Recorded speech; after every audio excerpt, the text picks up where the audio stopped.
Level 1. The Common Warrior, No Kud. You are not a leader. You are not a man marked by glory.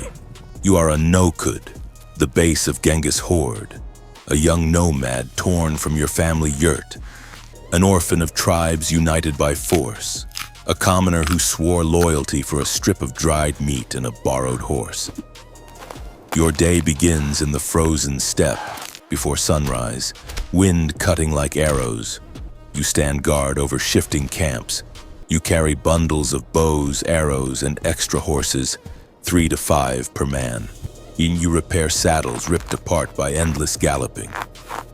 You shoot arrows until your fingers bleed, training for battles that devour souls. You sleep on frozen ground, wrapped in damp felt. You drink sour kumis and horseblood when hunger tightens its grip. If you fail a march, your entire arban, your unit of 10, is punished. If you look at a superior with defiance, you are whipped, or worse. You have no name in the horde, only a place in the arban, and your only hope is to shine in battle and be chosen to lead. Most die from cold, hunger, or summary execution. Level 2. The Arban Leader, Arbanu Darga. You made it. Bravery and a bloody hunt raised you up. Now you are the Darga of an Arban, leader of 10 men.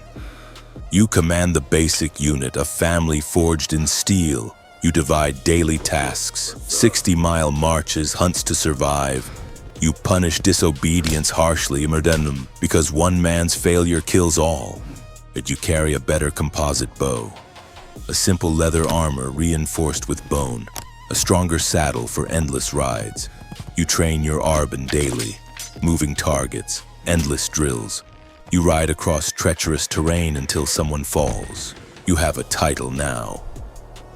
But you are not a Noyan. You are replaceable. If your Arban falls into an ambush, they blame you. If you survive, you may rise to Jagun leader. Most never do. They die in forgotten conquests in China or Persia. No glory, no eternal spoils.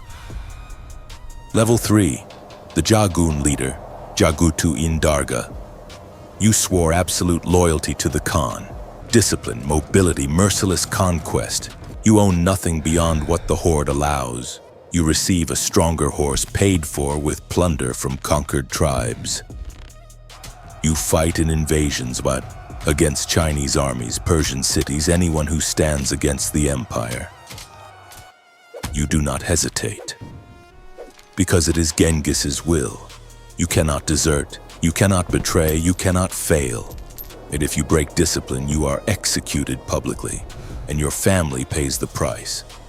But as long as you win, you earn honor and plunder, a lot of plunder.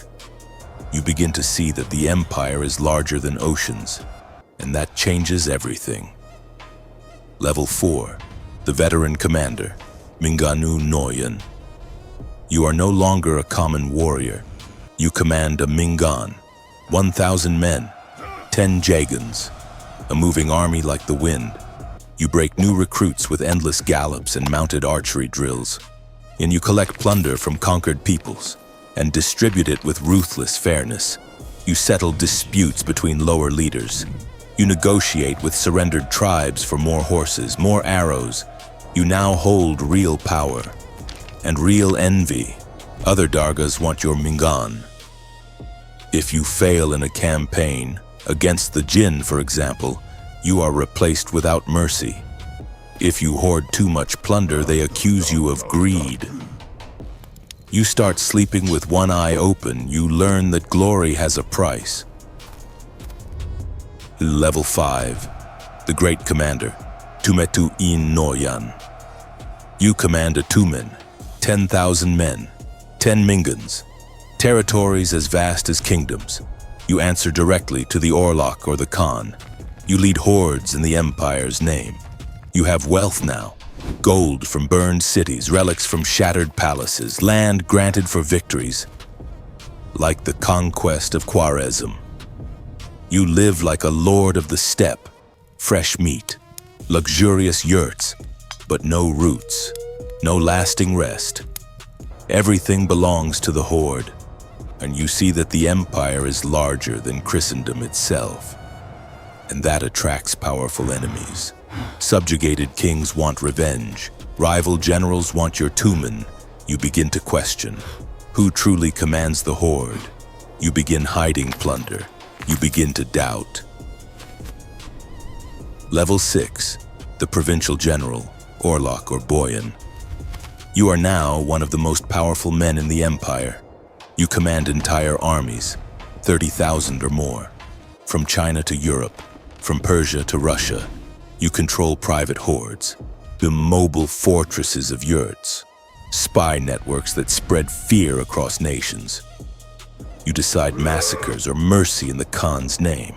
You sit at tables with conquered princes. You know the Empire is greater than the dreams of gods, but you feel the walls closing in.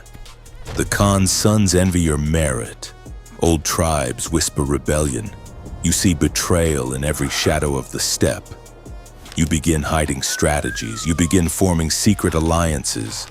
Level 7, the Great Khan, Kagan. You reach the absolute summit. You are the Kagan, Khan of Khans, successor of Genghis. You answer only to the eternal blue sky. You hold divine authority over the Horde. More wealth than ancient empires. More warriors than stars over the steppe. Your laws command nations, but peace is gone forever.